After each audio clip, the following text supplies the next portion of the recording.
Please subscribe and click the notification bell para updated po kayo sa bagong upload ko. Maraming salamat po. Nandito na kami sa room ngayon. Excited na akong mag-exam. I want to prove to my twin that I can pass this freaking exam for HSCC. Hinihintay na lang namin ang magbabantay at magbibigay ng questioner. They said it's up to 300 so madami-daming sagutin iyon. Good morning, Section A, nakangiting bati ng din namin, she's my tita, kapatid ni Daddy. Good morning to, Din. Balikbati namin sa kanya.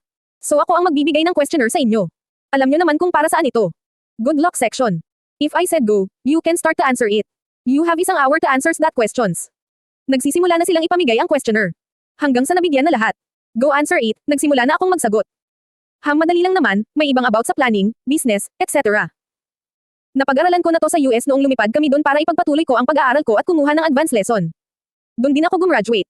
Pero doon ko agad ang kinuha kong exam kaya nga nakatapos agad ako eh. Sagot lang ako ng sagot hanggang sa number 300 na ako. Hindi ko alam kung ano yon. Hindi ako sigurado sa binilugan ko. Nagdadalawang isip ako kung A ba o B. Nagtaas ako ng kamay kaya napansin agad ako ng bantay sa amin which is si tita.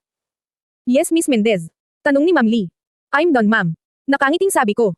It's 30 minutes. Are you sure? 30 minutes pa lang, di makapaniwalang ani niya. Og. Hindi niya ba alam na ang dali lang ng exam yung last number lang talaga ang di ko sure. Yes, ma'am.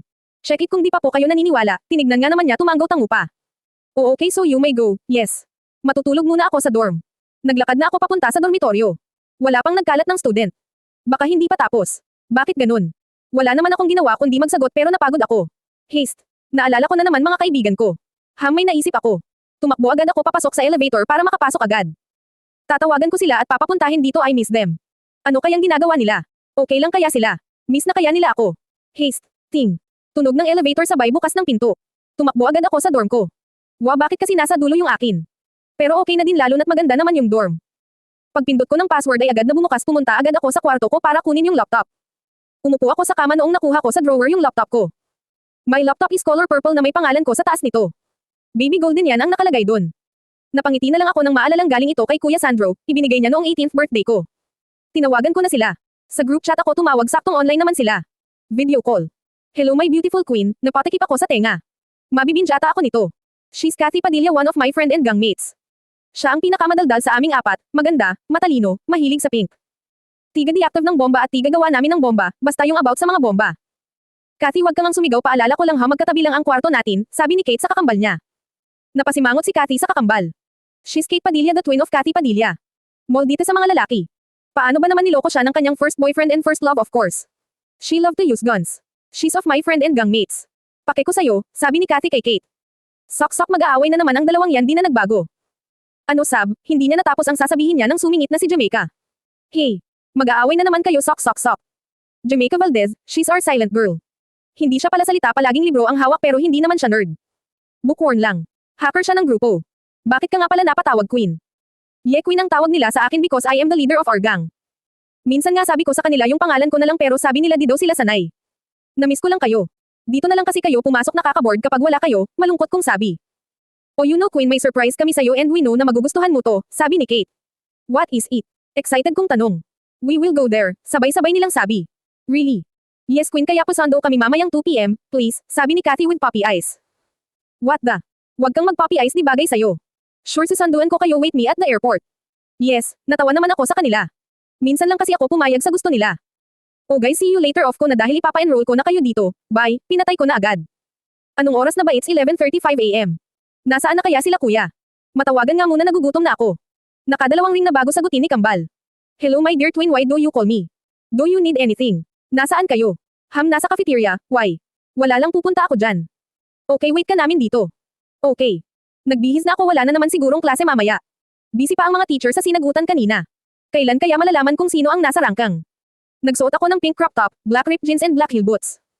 Naglagay din ako ng konting makeup and naka-messy hair bun ang buhok ko. Look, that's my outfit for today. Tapos na ako kaya lumabas na ako ng dorm. Oh, I forgot, naka-airpods nga pala ako, it's color black. Docom GF7. Naglakad na ako papunta sa cafeteria. I'm hungry, huhuho. Pagpasok ko palang cafeteria natahimik sila. Tapos maya-maya nagbulungan na sok. Joshua de la Vega point of view. Nandito kami sa cafeteria kakatapos lang namin sa exam na yon. Nakakamangha na ang bilis na tapos ni Shantol. Nauna pa siya sa akin ang bilis niya. 30 minutes pa lang tapos na. Pero yung mga kuya niya patapos na ang 1 oras tsaka palang natatapos. Nasa table kami ni Ross dahil yung iba na order. Nakasubsob lang siya sa table sumakit ata ang ulo kakasagot. Napatingin ako sa cellphone niya nang tumunog ito. Hey Ross, may natawag sa'yo. Tumanghay naman ito at kinuha ang cellphone tsaka sinagot. Hello my dear twin, why do you call me? Do you need anything? Nasa cafeteria, why?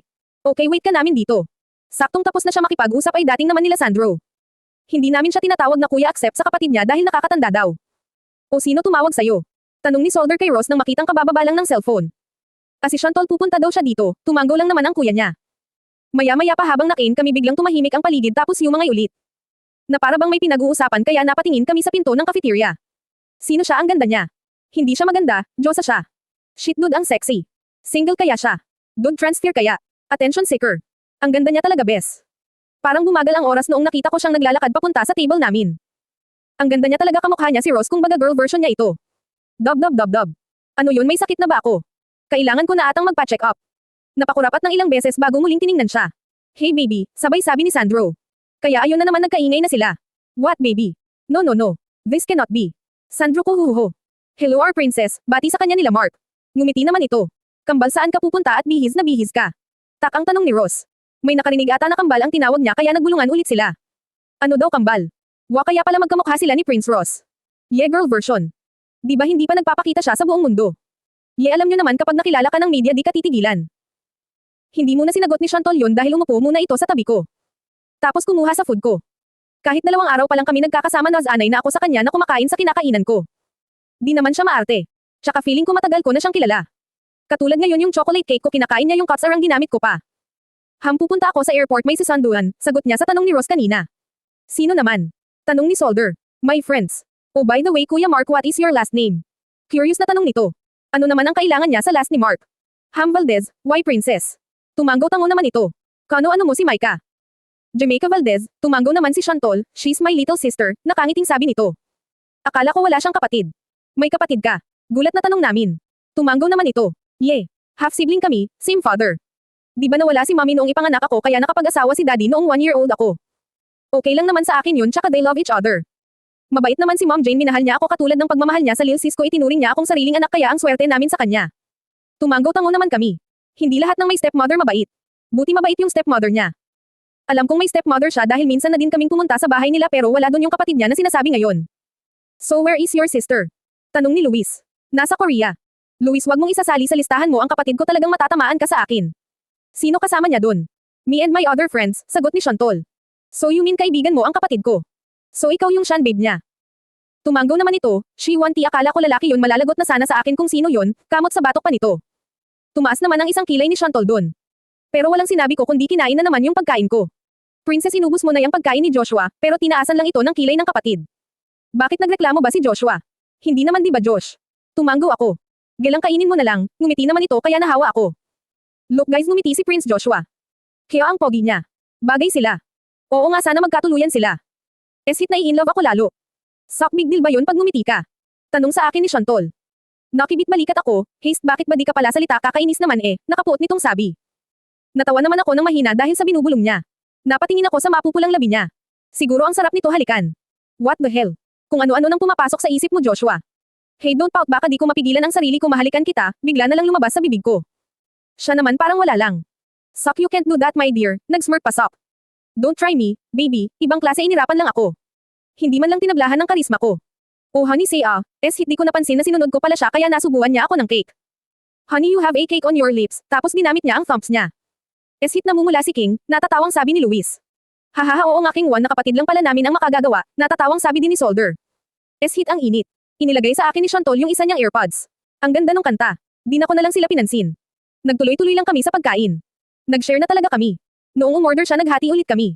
Ano, magjowa lang. Haste, naalala ko na naman yun. Ano ba yun? Dahil sa kanya naging ganito ako. Minahal ko siya, but niloko niya ako. She cheated on me. Mas gwapo naman ako dun sa lalaki. Kakainis. Ang masama pa, sa saktong araw ng first anniversary namin. Hindi naman talaga ako cold Kung hindi lang dahil sa kanya. Maaga akong nagising dahil ngayon na ang first anniversary namin ni Babe. Excited na akong surprisahin siya. Sana magustuhan niya. 1 taon na kaming magjowa. Grabe, di ko akalain tatagal kami. Sana kami na talaga. Nandito ako sa flower shop. Rose shop, yan ang nakalagay sa name ng shop. Hindi ko alam kung sino ang owner nito. Basta ang alam ko lang sikat itong flower shop na to dahil ang gaganda ng mga bulaklak at ang gaganda pa kung umayos. Pwede mo din sila tawagan kung may surprise party about sa design na flower pwede sila. Kaya nga sikat dahil dun. Bumili na ako ng yellow rose. Ayun kasi yung favorite niya. Kaya yun ang bibilhin ko. Susuprisahin ko siya sa kondo niya. Alam ko kasing dun siya ngayon. After bilhin yung yellow rose pumunta naman ako sa jewelry shop, ang name ng shop is Rose Jewelry Shop. Ang gaganda ng mga alahas dito. Nakakita ako ng flower design na kwentes. Ang ganda niya, gold yung pinakagilid ng pendant. May nakasulat pa sa pinakagitna na my girl. Pumunta na ako sa cashier para bayaran ang napili ko. 80,000 pesos ang halaga ng kwentes na yon. Nabili ko na ang lahat ng kailangan ko kaya sumakay na ako sa kotse at nag-drive papunta sa kondo ng girlfriend ko. Nang makarating ako sa building kung nasaan ang kondo niya, pumasok na agad ako. Pumasok na sa elevator at pinindot ang floor kung nasaan siya. Kinakabahan ako. Sana magustuhan niya to. Hindi na ako nag-doorbell dahil alam ko naman ang password nito. Nang magbukas na ang pinto, pumasok agad ako nang walang ingay. Dumiretso ako sa kwarto niya, bubuksan ko na din sana kaso parang nabingi ako sa narinig ko sa loob. Og, faster. Baby, I'm swimming. Og, up. Me too, baby. Rocky yoy. Haha, it's so good. Really? Another round, baby, gusto ko pa. Sure, basta ikaw alam mo naman na mahal kita, so up me so hard, baby. Nabitawan ko ang mga hawak ko kaya naglikha ito ng tunog. Alam kong narinig nila ito. Kaya bago pa man sila makalabas, umalis na ako. Nandito ako sa bar naglalasing. Di pa rin ako makapaniwala na magagawa niya sa akin to. Akala ko mahal niya ako. Pero ano yung narinig kong mahal niya yung lalaking iyon? Bakit, Mary Ann, anong nagawa ko sa'yo? Saan ako nagkulang? Ang sakit sobra. Sana hindi na lang ako nagmahal kung ganun din lang naman. Sabi nga nila di ba kalakip ng pagmamahal ang sakit? Bakit? Bakit may sakit na salita pa? Nagising akong masakit ang ulo. Teka, nasaan ako? Naaalala ko nasa bar ako naglalasing. Noong inilibot ko ang paningin ko napansin kong nasa sarili na akong kwarto. Ang kwarto ko sa kondo ko sa Rose Condominium, magandang condominium ito, mahal nga lang. Ang binayadan ko dito ay 660,000 pesos. Hit, sumakit na naman. Ngayon ko lang napansin na nasa lapag pala ang mga kaibigan ko. Nandito silang 5 mga natutulog sa lapag, may nakalatag naman na foam. Siguro sila ang kumaon sa akin. Naalala ko na naman ang nangyari kagabi. Kinabukasan nagkita kami ni Mary Ann at doon ko na talaga tinapos ang lahat ng meron kami. Naghiwalay kami dahil sa ginawa niya. Wala na naman siyang nagawa. Umiyak pa nga siya sa harapan ko pero hindi ako nakaramdam ng sakit katulad ng dati kapag nakikita ko siyang naiyak. Baka siguro di ko talaga siya minahal, talagang na-T4 nga lang ako sa ginawa nila. Naging cold ako sa lahat maliban sa family ko at kaibigan ko. Mabilis kumalat sa university ang nangyari sa akin, maraming nagalit kay Mary Ann dahil sa ginawa niya sa akin. Chantal Golden Rosley POV. Nandito na kami ngayon sa airport. Kami dahil kasama ko si Josh. Nagpumilit kasing sumama kaya wala na akong nagawa. Napansin kong nakatulala si Joshua. Bakit naman kaya? Anong kayang iniisip nito? Ang lalim masyado. Tinawag ko siya. Hey Josh. Pero walang sagot. Joshua. Napalakas na masyado kaya napatingin sa akin sila kuya. Anong nangyari? Tanong nila. Hindi ko alam. Nakatulala lang kasi si Joshua, tinawag na din nila siya. Dude, Joshua. Wala parent kaya nakaisip na ako ng paraan. Sorry na lang. Pa. Sinampal ko siya ng isang beses yung malakas. Kaya napasinghap yung mga nakarinig. Hindi ko naman ata minahal SI Mary Ann, sigaw niya pagkatapos ko masampal. Bakit pamilyar sa akin yung name? Kilala ko ba yun? Teka, naalala ko na, Mary Ann yung pangalan ng kahalikan at ka-makeout ng ex-suitor ko. O di ba may kabit na agad manliligaw palang sok-sok? Hindi naman maganda ang ipinalit. Maganda naman pala kaso ang kapal ng makeup. Akala mo coloring book. Buti hindi ko pa mahal si Rocky. Like pa lang. Ang galit nga nila Kate noong malaman nila na niloko ako ng manliligaw ko. May tawag pa nga sila sa dalawang yon. Nabalik ako sa sarili nang may humawak sa balikan ko. Kaya tumingin ako dito na why look. Ikaw naman ang natulala kambal. Ano bang nangyayari sa inyo? Umiling lang ako tapos ngumiti. Tumingin ako sa cellphone ko at tinignan ko yung oras. Kuya, alis na ako, may kakaunin pa ako. Take care baby, tumanggaw naman ako. Tatayo na sana ako nang may humawak sa kamay ko. Tinignan ko kung sino ang humawak at nagtatanong na tumingin ulit. Sama ako. Wag na. Dali na, nakakaboard kaya dito. Magkaklase lang naman eh. Ako na lang magdadrive. Sige na baby, isama mo na yan para di ka maboard sa biyahe. Wala na akong choice dahil umalis na agad si Joshua para magpalit ng damit. Kaya ako nagpunta na lang sa kotse ko na pinadala ko kay Butler Sam. Habang naglalakad ako nagso-sound trip. May 30 minutes pa bago mag 2 PM. Hindi naman nagtagal ang paghihintay ko dahil dumating agad siya. Ang gwapo niya sa suot niyang white t-shirt, white shoes and jeans. Sumakay na ako sa passenger seat habang siya sa driver seat. Nagpost ako sa Instagram ng picture ko. Wala pang 1 minute ang dami na agad na nag-react. May mga nag-comment din. Halos good comments, nakakaawa nga yung mga may galit sa akin kahit wala naman akong ginagawa. Napagtutulungan kasi sila ng mga may gusto sa akin. Ano, artista lang ang peg. So yun nga, kaya siya nakasama dahil kay Kuya Sandro. It's 2:01 PM kaya lumabas na kami ng kotse para makapunta sa waiting area tuwing may kakaunin. Nang makapasok kami, hinanap agad namin sila. Pero hindi pa namin sila makita. Bigla na lang akong may nabangga, pero salamat kay Josh, naalalayan niya agad ako kaya di ako natamba. Okay ka lang, baby. Ayan na naman siya sa baby na yan.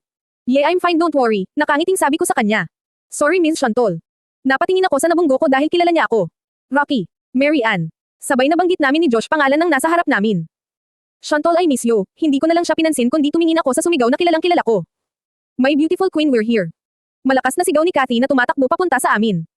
Bigla na lang nila ako dinamba ng yakap kaya mantek na kami matamba puti na lang nahawakan kami ni Josh. Padalawan na to. Uy girls, easy lang kayo, kinakawawa nyo baby ko, biglang sabi ni Josh. Bigla naman nanlaki ang mga mata nila dahil sa baby. Kayo na. Sigaw nilang tatlo. Pati ata si Micah nahahawaan nilang dalawa. Natatawang nakibit balikan na lang si Josh. Ang mga nanlalaking mata na palitan ng nanliliit na mata nang mapatingin sila sa likod namin. Kaya tumingin din kami. Nakalimutan kong nandito pa pala ang dalawang to. Tumingin ulit ako sa tatlo na ngayon ay seryoso na ang mukha. Oh look who's here, the four girls looks like a duck. What the hell? Kami ni Josh. Golden, hindi mo naman sinabi sa amin na may clown snake and trickster snake sa likod mo, Mata Rain itong sabi. Ito naman katabi ko natatawa na. Sorry my dear, hindi ko naman kasi pinapansin yung mga snake, nakangiting ani ko. That's good. Let's go guys, baka may makakilala na kay Shantol dito, tumanggaw naman sila sa sinabi ni Josh.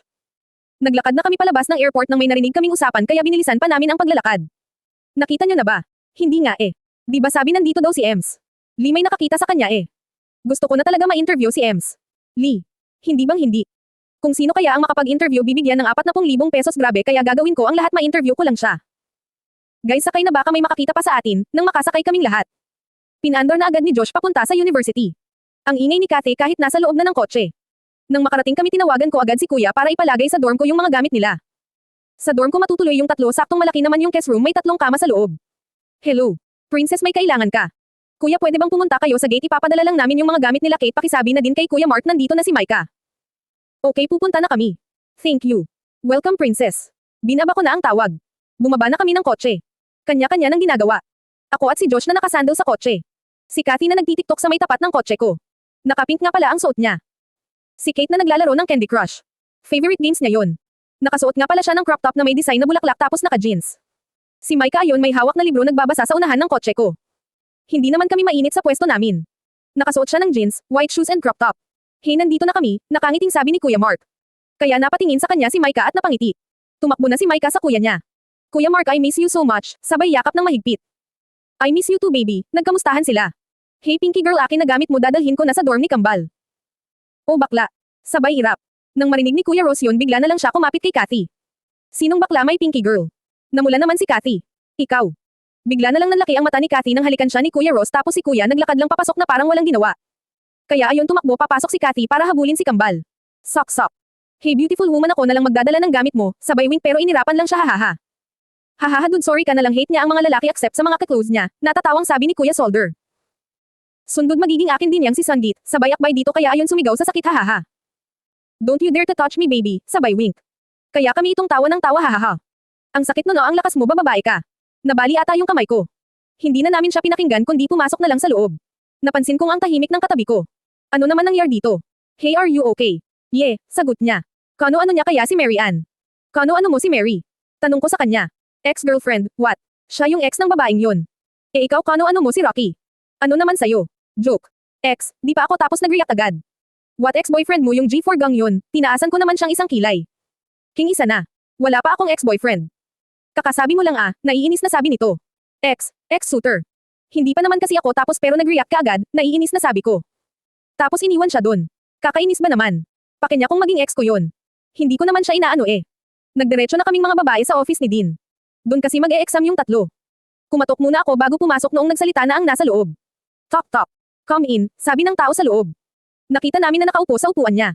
Have a seat. Umupo na kami sa harap niya. Tita, sila yung late kong pina-enroll, tumanggaw naman ito. So bibigyan ko kayo ng exam 1 hour ang oras nyo para makapagsagot kayo, let's start. Shantol, dun ka muna sa couch, lumakad na ako papunta sa couch at naupo dun. Haste, naiinis pa rin ako sa kanya. Di niya muna kasi pinatapos. Bahala siya, di ko siya papansinin mamaya. Nakakagigil ang lalaking yon. Teka, ano naman kayang ginagawa ng magjuwang yon? Akala ko ba sa Korea sila, bakit nandito sila sa Pilipinas? Ang dami kong memories sa Korea, naalala ko na naman yung childhood friend ko, kamusta ka na kaya siya? Ang tagal ko nang hindi nakikita yon. Umalis kasi sila ng family niya sa Korea. Balita ko nga dito daw sila sa Pilipinas. Kaso di ko naman alam yung full name niya. 10 years old lang ako noon habang siya 11 years old. Si JJ ang tawag ko sa kanya and he's my first love, hanggang ngayon siya parent. Noong unang pagkikita namin naaalala ko pa yon. Nakakatawang isipin na dahil lang sa cake doon kami nagkakilala kung paano ko din naging favorite ang chocolate cake dahil parehas kami noong nang bibilhin, kaso iisa na lang kaya nag-share na lang kami. Miss, I'll buy that cake. Miss, bibilhin ko po yung last slice. Nakatinginan kami noong lalaking nakasabay ko magsalita at parehas pa kami ng tinutukoy. Kaso iisa na lang yon. Hala, paano na yan, iisa na lang to mga baby. Nagkatingin kami nung bata. I'll buy that, sabay ulit namin sabi. Paano na yun? Hindi ba siya marunong magpaubaya sa babae? Alam ko na share na lang tayo, nakangiting sabi ko sa batang lalaki. Tumanggaw-tango naman ito. Miss we buy that, sabay naming sabi kaya natawa kami. Pagkatapos namin bilhin yun humanap kami ng upuan na para sa amin. Nakakita kami ng malapit sa bintana. Nag-share kami sa cake kahit sa spoon. Tawa kami ng tawa habang nakin. By the way, what is your name? Tanong niya sa akin na nakangiti yung kaninang nakabusangot ngayon ay nakangiti na. Call me Denden, nakangiting sabi ko. So just call me JJ, nakatinginan kami dahil ang cute ng nickname na binigay namin. Tapos yun palagi na kaming naggagala sa park o kaya naman sa coffee shop. Pero may kasama kaming mga bodyguard para may bantay kami lalo na ako hindi ako pinapayagan na umalis nang walang kasama. Pero alam nyo yun sa tagal namin magkasama hindi namin alam ang totoo naming pangalan. Nakakatawa. Di ko napansin na tapos na pala sila. Kaya nagpaalam na kami kay tita na aalis na. Tita aalis na po kami, tumanggaw naman ito. Pagkalabas namin nakita namin nakasandal si Josh sa malapit sa may pinto na para bang may hinihintay. Pero nang makita niya kami agad niya kaming nilapitan. Baby Sean sorry na please, di ko naman siya pinansin nagdiretso lang ako maglakad kasunod ko naman yung tatlo habang si Josh kapantay ko. Ano bang kailangan mo? Inis kong sabi. Sorry na please. Date na lang tayo para di ka na menas. Sup? Baby Sean tol please, tumanggaw na lang ako. Kaya ayon sa tuwa na yakap ako. Humalik siya sa pisngi ko tapos tumakbo na paalis pero bago yun may isinigaw muna siya. Kakaunin kita before alas 7 formal baby ang suotin mo. Ay may date sila, tukso ng tatlo sa akin. It's a friendly date. Tapos iniwan na sila dun. Shantol Golden Rose Lee POV. Ano naman kaya naisip ni Josh kung bakit ako niyakag lumabas? Magso-sorry lang pero may pag-inner pa. Hindi ko man aminin ngunit parang may nararamdaman ako ngunit hindi ko mapangalanan kung ano iyon.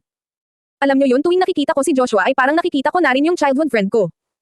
Mapahawak ako sa may bandang dibdib ng maramdaman ang kirot na namuo sa loob nito. Hindi ko alam ngunit nasasaktan ako at nasa sabik na muling makita siya ngunit hindi ko alam kung paano lalo na't nickname lang ang alam ko sa kanya. Napapaisip ako, ano na kaya ang itsura niya ngayon? Lalo bang pumogi at nagbinata ang kanyang mukha? Yung feeling na kahit dumaan ka lang nakakahatak ka na ng atensyon. Walang taon na JJ pero wala ka parent. Ano na bang nangyari sa'yo at hindi ka na muli nagpakita? Nakalimutan mo na ba ako? Mahinang sambit ko at mabilis na pinunasan ang luhang lamanden sa pisngi ko. I sigh and bit my lower lips while looking at my face at the mirror. Mariin akong pumikit at inalis ang malungkot na iniisip ko. Nagsimula na akong maligo after maligo pumunta ako sa walk-in closet ko. Di ba sabi niya formal so magfo-formal dress ako? I want color black dress. Naglagay ako ng light makeup tapos inayusan ako nila Kate ng messy hair bun. Nagsuot ako ng tie lace up ankle high heels. Tapos tumingin ako sa salamin kung kompleto na ba pero parang kulang pa. Yung bracelet na galing JJJ lagi kong suot yun minsan. Heart palawit nito kaso half lang dahil ang kabiyak ay nasa kanya. Napangiti na lang ako nang mabasa ang nakasulat sa likod ng bracelet may nakalagay doon na tawag niya sa akin na baby Denden, tapos sa kanya baby JJ. Imagine nyo na lang na may pangalan sa likod ng bracelet. Golden bumaba ka na nandito na SI Joshua, sigaw ni Cathy buti na lang bukas yung pinto dahil kung sara yun di ko maririnig. Soundproof ang kwarto ko no. Naglakad na ako pababa papunta sa hagdan. Joshua de la Vega point of view. Kinakabahan ako para mamaya. Ewan ko ba kung bakit ko siya niyaya mag-date. Tapos kanina feeling ko di ko kayang naiinis o nagtatampo siya sa akin. Hindi kaya ng damdamin ko dahil kumikirot ang puso ko sa di ko malamang dahilan. Papunta na nga pala ako sa dorm niya nandito na ako sa elevator. Nasa taas lang naman kasi yung dorm nila alam nyo na silang apat lang yung may dorm sa last floor. Tingito na naglakad na ako papunta sa tapat ng dorm niya bago ako nag-doorbell chinek ko muna kung ayos lang ba ang suot ko. Okay na naman kaya nag-doorbell na ako. Bumukas din naman agad ito bumungad sa akin ang isa sa mga kaibigan niya. Cathy ata ito, yung maingay. Pasok ka pababa na din yun, tumanggo na lang ako at nagpunta sa living room. Nadatnan ko doon si Micah ang kapatid ni Mark tapos si Kate. Pogi natin puri ni Kate. Buti di ako tinatarayan nito. Di tulad ng iba ang taray niya. Salamat, ngumiti lang to. Isinuot ko sa bulsa ang kamay ko nang di sinasadyang may nahawakan ako. May inilagay ba ako kanina dito? Nang ilabas ko nakita ko yung bracelet na kabika nang ibinigay ko kay baby Denden. Napangiti na lang ako miss ko na ang babaeng iyon. Masta na kaya siya. Sigurado ang maganda na yun lalo. Sana makita na kita, alam mo bang miss na kita. Isinuot ko na lang yung bracelet na may pangalan na baby JJ, yan kasi ang tawag niya sa akin. Maya-maya pa sumigaw si Cathy kaya napatingin ako dito. Golden bumaba ka na nandito na SI Joshua, sigaw nito. Ilang saglit pa ay may tunog ng isang heels ang narinig sa buong paligid. Nang makarating siya sa hagdan parang bumagal ang oras at nawala lahat ng tao sa pagilid maliban sa aming dalawa. Ang ganda niya sa suot niyang black dress bumagay din ang ayos ng buhok niya lalo na ang light makeup. Kahit naman wala siyang makeup ay maganda pa rin siya. Di ko napansin na nasa tapat ko na pala siya. Natulala na talaga ako ang ganda niya sobra. Hey! Nakangiting bati niya. Hi, beautiful, natawa naman siya. Thank you. By the way you look handsome, nagmouth ako ng thank you. Ngumiti lang siya. Ingatan mo yan Joshua ikaw ang susugurin naman pag may nangyari dyan. Yes ma'am, sagot ko kay Kate kaya nagsitawanan ang lahat. Umalis na kami. Dadalhin ko siya sa restaurant nila Mark. Maganda kasi dun. Kaya formal ang mga suot. Bagay na bagay talaga kay Shantol yung suit niya. Sana lang wag siyang pagtinginan mamaya. Lalo na ng mga lalaki baka makapanapak ako ng di oras. Nakarating na kami sa kotse kaya agad ko siyang pinagbuksan, nagtakyo naman siya. Ako naman umikot agad papuntang driver seat. Nag-drive na ako papuntang V-restaurant. Mga 20 minutes lang siguro ako nag-drive nang makarating kami. Pagka-park ay pinagbuksan at inalalayan ko siya. Humawak ako sa bewang niya at nginitian siya. Sumama ang tingin ng magsitinginan ang mga tao sa loob, lalo na sa mga lalaking tumititig sa kasama ko. Hindi ko alam, ngunit naiinis at nagagalit ako sa ganitong bagay na hindi naman normal sa akin. Ang ganda at ang gwapo nila. Ang ganda ng babae. Dude, ang sexy. G4 go boyfriend ata yung kasama o. Nagtuloy lang kaming naglakad papunta sa table na pina-reserve ko. Inalalayan ko siyang makaupo. May lumapit naman agad na waiter sa amin.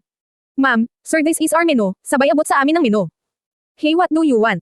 Tanong ko sa kanya. Ikaw na lang pumili, tumango na lang ako. Ano kayang ma-order? Please give us this food and this, then 2 slices of chocolate cake in 1 plate.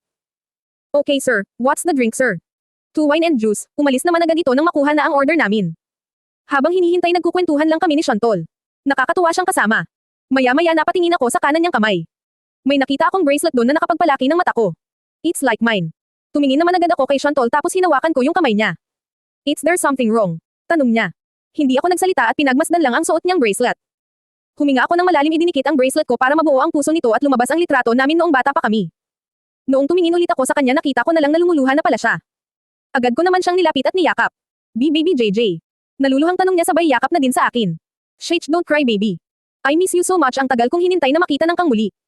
Alam mo bibang ganon di din ako. Miss N na nakita. Akala ko di din nakita makikita. Akala ko di mo na ako babalikan.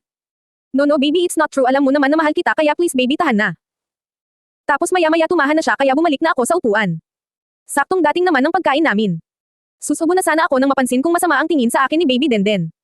Bakit baby? Sumama lalo ang tingin nito. Anong way ka dyan? Paalala ko lang sa'yo, nagka-ex ka na tapos yung Mary Ann na yun pa, asar niyang sabi. Kinagat ko ang ibabang labi ko para mapigilan ang pagtawa, ang cute niya kasi. Baby, di ko naman minahal si Mary Ann, ikaw kaya ang first love ko. I love you baby. Hinawakan ko ang kamay niya at hinalikan ang likot nito.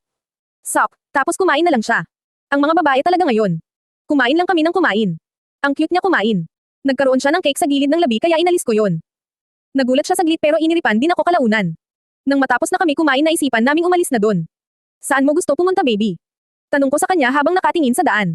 Wala, gusto ko na matulog. Pwedeng sa kondo na lang tayo matulog, natatamad na ako bumalik doon eh. So saan ba ang kondo mo? G. Rose Condominium. Wow, same pala kami ng kondo. Baby, dun din ang kondo ko. Malapit lang pala tayo. Baby, pwede tumabi sa'yo matulog, na miss lang kita. Hindi. Please baby. Uber fine. Yes. Nang makarating kami sa condominium. Pumasok agad kami sa elevator. Pinindot niya agad yung last floor. Akala ko private ang floor na yon para sa may-ari. Don't tell me.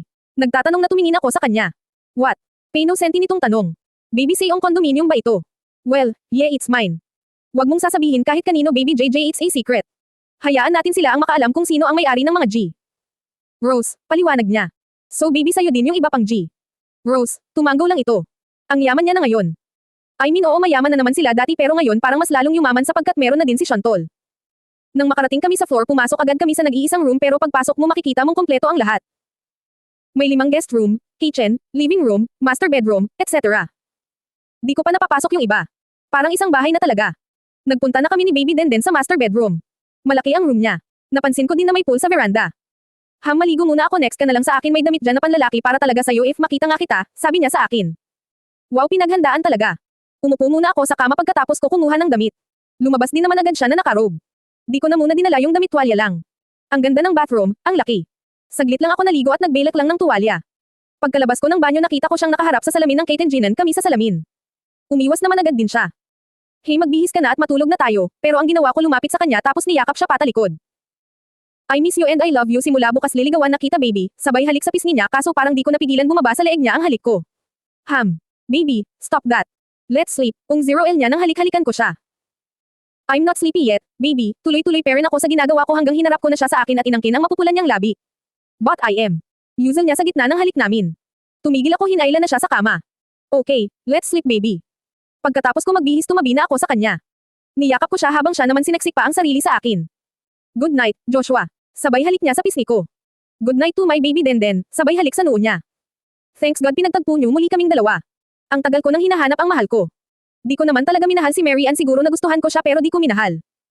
Talagang si Denden lang talaga ang gusto at mahal ko. Ang saya ko ngayon dahil kumpleto na muli ang buhay ko. Nasa tabi ko na siya at nililigawan pa.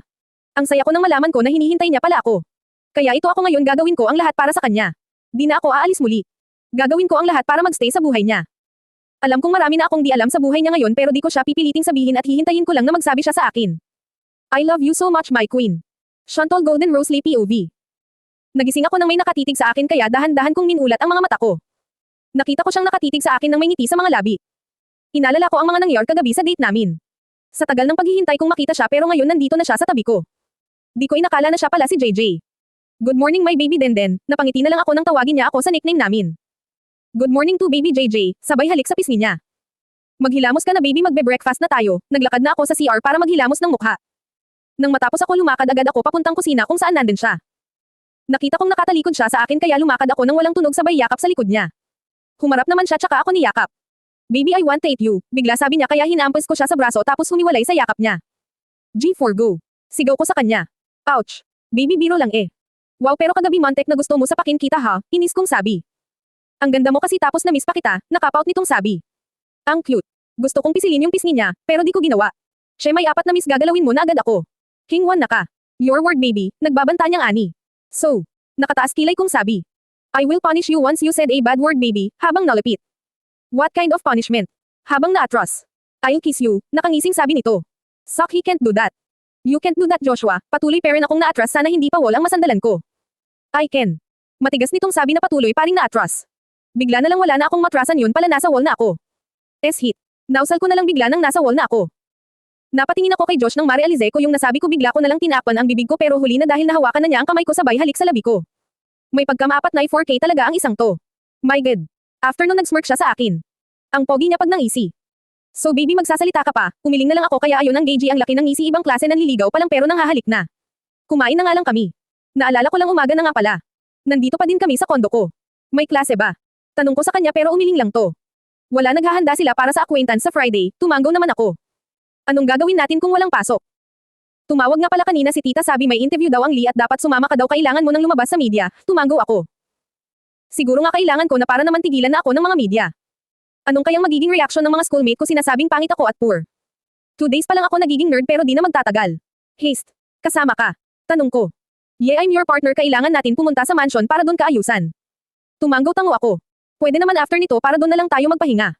Sige kaya after mo kumain maligo ka na, nag-okay na lang ako. Tinapos ko na ang pagkain ko tapos pumunta na sa kwarto. Naligo at naghanap ng dress. After nung naglagay ng light makeup then umupo muna ako sa kama. Maya-maya bumaba na din pagkababa ko nakita ko siyang nakabihis na siguro doon siya nalago sa kabilang kwarto. Let's go, lumabas na kami sa kondo ko. Sumakay sa elevator. Pagkababa pa lang namin may mga napapatingin na sa amin. Sinasabing, ang cute nila. Bagay sila. Di ba yun ng De La Vega clan? Oo, ang pogi niya ano? Yeah right sino kaya yung babae? Wait she look familiar. Wait di ba siya yung Lee? Oo. OMG ang ganda niya. I know.